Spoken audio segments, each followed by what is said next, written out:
Salve, salve! Muito bom estar aqui novamente, participando do Espaço Permanente para o Estudo do Divino Monismo e tendo a oportunidade de compartilhar mais um livro da obra de Oswaldo Polidoro com vocês. Eu sou o Milton Leise, um dos colaboradores do portal conhecerparatransformar.com.br e hoje iniciamos mais uma jornada no EPED 2024. O portal Conhecer para Transformar está sendo construído desde o segundo semestre de 2023 e tem por objetivo compartilhar as principais chaves de conhecimento sobre a ciência da unidade ou divino monismo. Por isso, disponibilizamos livros, vídeos, textos e exposições abordando por diversos ângulos os conceitos que envolvem esse tema, tendo como principal fonte a obra de Oswaldo Polidoro, deixada no século passado, que resgata, aprofunda, atualiza e amplia o que podemos encontrar em outros livros deixados por grandes vultos ao longo da nossa história. Já o EPED foi idealizado a partir de 2010, inicialmente em reuniões presenciais, com o mesmo propósito, discutirmos e aprofundarmos os conceitos e o entendimento sobre o divino monismo. A partir de 2023, adicionamos também a plataforma online como uma alternativa para ampliarmos o alcance das reuniões, adotando o YouTube como canal de divulgação a partir de 2024.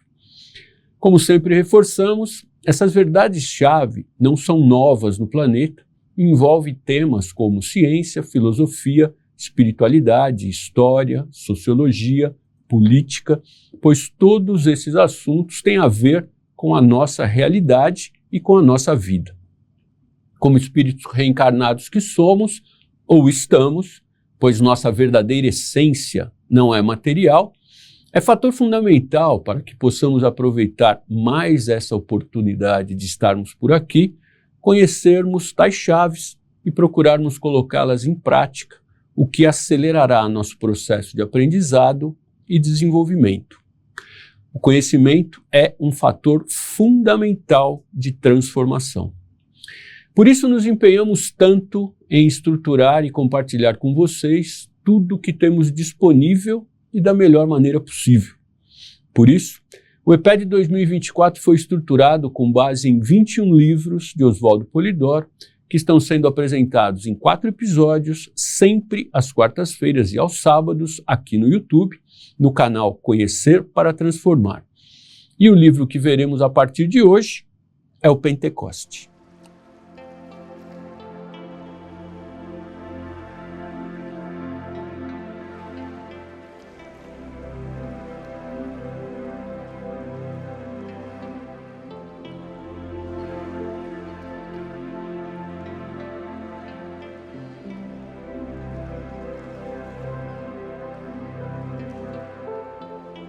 Essa obra traz a história e é narrada por um espírito desencarnado, o 63, cujo nome, como veremos, era Antônio e que posteriormente reencarnaria como Camilo. Compartilhando experiências, aprendizados, dificuldades e falhas, ele tem como foco de sua narrativa uma das leis regentes fundamentais da vida, a lei que possibilita a comunicação com os espíritos desencarnados, a internet espiritual, como a chamamos, ou, como também a conhecemos, revelação.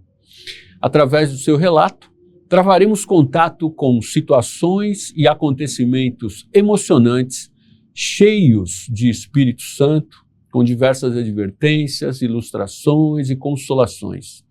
E como sempre lembramos, não deixe de clicar aqui no sininho para mantê-lo sempre ativo, de dar o seu like aqui no positivo, e compartilhar com todos que você possa, pois assim você contribui com o nosso projeto, que é o de compartilhar todo esse conteúdo com o maior número de espíritos no mundo. Mas antes de entrarmos especificamente na história do 63, que tal darmos uma geral no significado e na origem do termo Pentecoste, que é o título desse livro?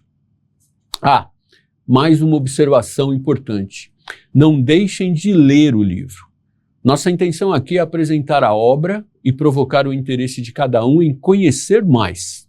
Por isso, você pode baixar gratuitamente esse livro no portal Conhecer para Transformar, copiar, ouvir o audiobook ou pedir o livro aqui para a gente. As informações estão na descrição do vídeo. Combinados? Então vamos ao nosso tema? A palavra Pentecoste vem do grego e a pronúncia é Pentecoste, que significa 50º. A festa de Pentecostes tem origem numa tradição hebraica chamada Shavuot, que significa semanas, porque se contavam 7 semanas ou 50 dias a partir da Páscoa. Era uma celebração que os judeus realizavam de agradecimento a Deus pela colheita. No Antigo Testamento, encontramos referências a essa festa no livro de Levíticos e também no Deuteronômio. No calendário bíblico, lá no Antigo Testamento, e a gente pode comprovar isso no livro de Êxodos, essa festa é referida com vários nomes.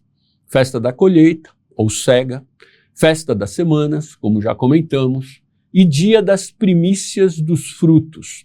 Este nome tem a sua razão de ser na entrega de uma oferta voluntária a Deus dos primeiros frutos da terra colhidos naquela colheita. Já a expressão festa de Pentecostes, como ficou conhecida, teve como motivo o fato de, nos últimos 300 anos do período do Antigo Testamento, os gregos já terem assumido o controle do mundo conhecido, impondo sua língua, que se tornou muito popular entre os judeus. Os nomes hebraicos perderam as suas atualidades e foram substituídos pela denominação Pentecostes. Mas além dos agradecimentos a Deus pela colheita, comemorava-se também nessa festa o recebimento da lei de Deus, os 10 mandamentos, recebidos por Moisés no Monte Sinai. Esse é o significado que conhecemos e que podemos associar ao Velho Testamento. Contudo, a mesma festa passou a ser comemorada, principalmente no Ocidente, por outro motivo. Trata-se do acontecimento descrito no livro dos Atos dos Apóstolos, nos seus primeiros capítulos, ocorrido após a crucificação e a ressurreição do Divino Mestre, de profecias feitas no Velho Testamento e também durante a vida de Jesus, que se concretizaram nessa época. Vamos ver algumas delas?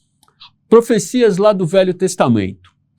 Até que sobre nós se derrame o Espírito lá do alto, e o deserto se tornará em Carmelo, e o Carmelo será reputado como um bosque.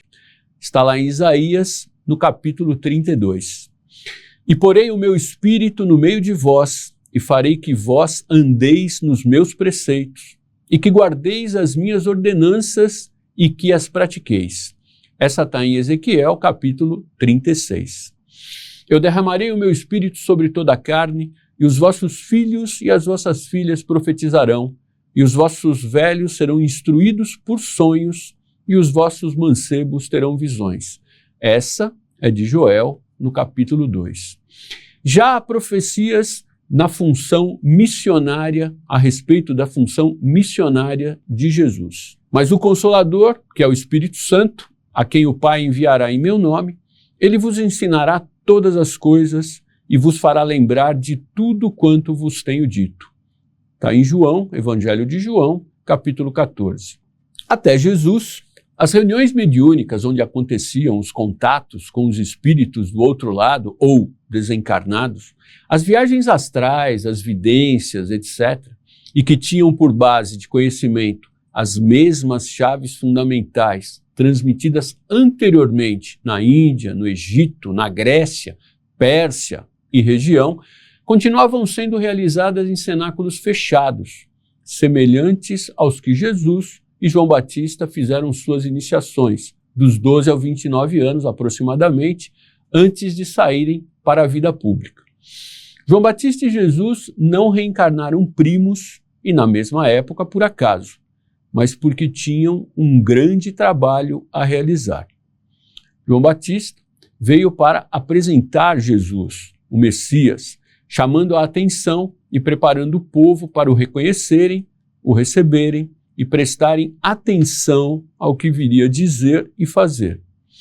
E a missão principal de Jesus foi tornar amplo, geral e irrestrito os contatos com o mundo espiritual e com os espíritos que lá se encontram, portanto, desencarnados, ensinando também a realizarem reuniões mediúnicas onde se poderia ver, ouvir e falar com os que se foram e receberem informações sobre a vida do outro lado, advertências sobre escolhas, decisões e comportamentos em desacordo com a lei, ilustrações de casos e fatos ocorridos com os outros espíritos e consolações para aqueles que gostariam de ter notícias sobre os que se foram.